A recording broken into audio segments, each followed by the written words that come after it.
নমস্কার বন্ধুরা, আমি সুমি কিচেনে সবাইকে স্বাগতম নতুন রেসিপি দেখার জন্য। আজকে আমি আপনাদের সামনে নিয়ে এসেছি লাউ শাকের একটি রেসিপি। এই গরমে পেটকে ঠান্ডা রাখতে এই রেসিপি জুড়ি মেলা ভার। খুব সামান্য মশলা ও খুব সামান্য উপকরণ দিয়েই আমি বানিয়েছি লাউ শাকের এই রেসিপি। তো চলুন দেখে নিই কী কী লাগছে এই রেসিপিতে। এখানে লাউ শাকগুলোকে ভালো করে কেটে ধুয়ে আলাদা করে নিয়ে নিয়েছি। সঙ্গে লাগছে ছোটো ছোটো আলু আর কাঁচা লঙ্কা ফেলে নিয়েছি মাঝখান থেকে 4-5টা, আর কলাইয়ের ডালের বড়ি। এখানে গ্যাসের উপরে কড়াই বসিয়ে দিয়েছি। কড়াইটা গরম হয়ে গেলে ওর পরে সর্ষের তেল দিয়ে দিলাম। তেলটা গরম হয়ে গেলে পরে ওখানে আমি কলাইয়ের ডালের বড়িগুলো ভাজতে দিয়ে দেবো। কলাইয়ের ডালের বড়িগুলো আমি লাল লাল করে ভালো করে ভেজে আমি একটা পাত্রে তুলে নেব। আর লাউ শাকের এই রেসিপিটা কিন্তু গরমকালে শরীরের পক্ষে খুবই উপকারী। তো বড়িগুলো ভাজা হয়ে গেছে, এবার আমি বড়িগুলো একটা পাত্রে তুলে নিলাম। আর ওই তেলের মধ্যেই আমি দিয়ে দিলাম একটা শুকনো লঙ্কা মাঝখান থেকে চিড়ে, আর দিয়ে দিলাম 5 ফোড়ন। ফোড়নটা হয়ে এলে ওর মধ্যে কেটে রাখা আলুগুলো আর কাঁচা লঙ্কাগুলো দিয়ে দিলাম এখানে, আর দিয়ে দিলাম লাউ শাকের ডাঁটাগুলো। পাতা আর ডাঁটা আমি আলাদা করে নিয়েছি, যেহেতু ডাঁটা একটু শক্ত হবে আর পাতাগুলো যেহেতু নরম, তার জন্য ডাঁটাগুলো আলুর সঙ্গেই দিয়ে দিলাম। দিয়ে এর উপর দিয়ে দেবো সামান্য পরিমাণ লবণ, আর দিয়ে দেবো হলুদ আর লবণ দিয়ে ভালো করে এটাকে নেড়ে চেড়ে একটু ভেজে নেব।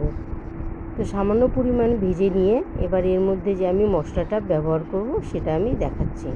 তো এখানে নিয়ে নিয়েছি 1 চামচ জিরে আর সামান্য পরিমাণ আদা। এটাকে আমি মিক্সচার করে নেব। মিক্সচার জারের মধ্যে আমি জিরেটা আর আদাটা দিয়ে দিলাম।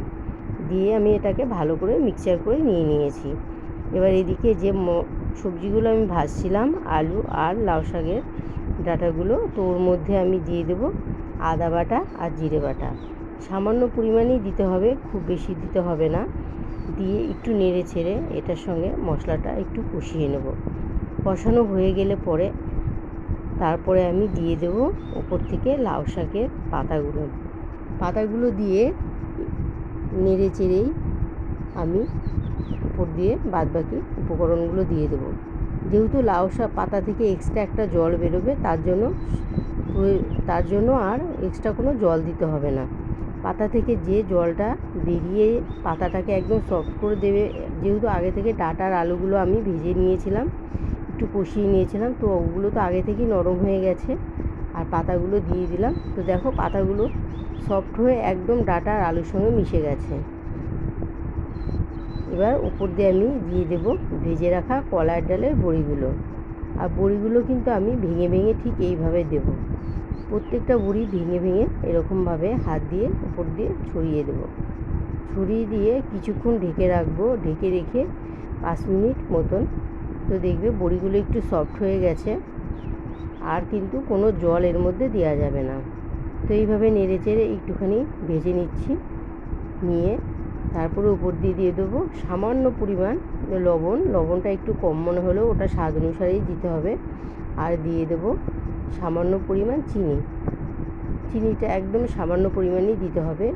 চিনিটা দিলে কি হয়, টেস্টটা আরও বেশি আসে। দিয়ে ভালো করে মিশিয়ে নিতে হবে। তো মিনিট 5 এরকমভাবে নেড়ে চেড়ে আমি একটা পাত্রে নামিয়ে নেব। বন্ধুরা, আমার রেসিপিটা কেমন লাগলো তোমরা অবশ্যই জানিও। আর আমার রেসিপিটা যদি ভালো লাগে অবশ্যই লাইক কমেন্ট শেয়ার করো। আর আমার চ্যানেলটাকে সাবস্ক্রাইব করে আমার পাশে থাকো। গরম গরম ভাতে কিন্তু এই রেসিপিটা খেতে অসাধারণ লাগবে।